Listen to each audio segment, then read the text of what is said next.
salah satu di antara pekerjaan yang dipuji oleh para ulama itu adalah kedokteran dan yang rentetannya.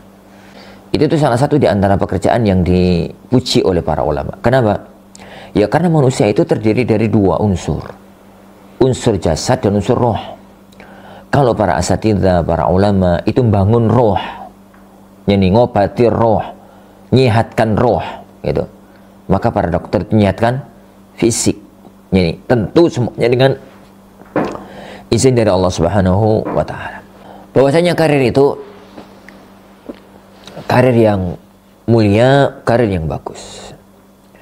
Maka tidak perlu dipermasalahkan dari titik karirnya. Dari titik karirnya. Itu yang pertama. Yang kedua, tapi harus difahami bahwasanya fitrah wanita itu adalah di rumah. Fitrah wanita itu di rumah. Waqarna fi buyutikunna wa la tabarrujna tabarrujal jahiliyatil ula. Maka apabila dia itu ada sesuatu yang mengharuskan, yang membutuhkan dia itu keluar, sebagaimana itu lumrahnya wanita pada zaman sekarang, harus keluar karena yakni satu keperluan, satu hajah, yang lainnya, maka hendaknya perlu dipahami titik-titik dan batasan-batasan syar'inya. Yang pertama, keluarnya itu dengan adab-adab dan kaidah-kaidah syar'i. Pakaiannya pakaian syar'i, adab-adabnya adab-adab syar'i mengenai masalah wewangian dan macam-macamnya.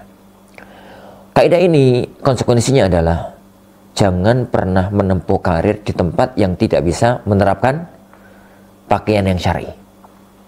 Mau menggunakan pakaian-pakaian syar'i nggak boleh. Harus pakai celana ketat, harus apalagi kalau sampai buka jilbab dan yang lainnya. Itu bukan jalan yang akan mendekatkan kita kepada ridho Allah Subhanahu wa taala. Yang kedua, tatkala kita keluar rumah, itu tidak meninggalkan tugas asli kita sebagai seorang wanita di rumah. Tugas asli seorang wanita itu adalah di rumahnya sebagai seorang istri dan sebagai seorang ibu. Jangan sampai tugas di luar itu mengalahkan kewajiban yang Allah letakkan kepadanya.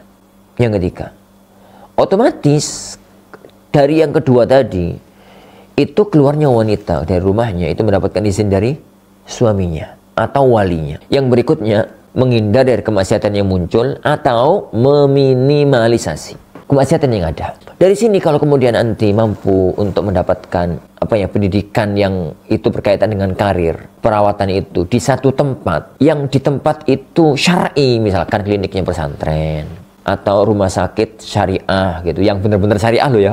Atau ke tempat-tempat yang cara umum yang di situ itu adalah perempuan tok, kira-kira apa ya? Klinik ibu anak. Iya. Itu rata-rata perempuan tok ya kan, kalau bapak-bapak masuk ke situ. Tapi kalau sudah di tempat yang harus kita itu ngerawat laki-laki yang bukan mahram, kadang-kadang harus ini, kadang-kadang harus itu. Secara pribadi, bagi orang yang memahami kaidah-kaidah syariat, maka hendaknya itu dihindari. Karena setiap hari kita itu akan keluar rumah dan bekerja. Sedangkan tiap hari kita akan bergelut kepada sesuatu yang itu diharamkan oleh Allah dan oleh Rasulullah SAW. Mohon kepada Allah Subhanahu Wa Taala taufik.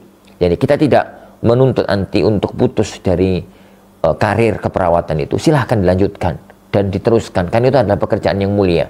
Hanya jaga adab-adab syariat yang sekelumit yang ana paparkan tadi.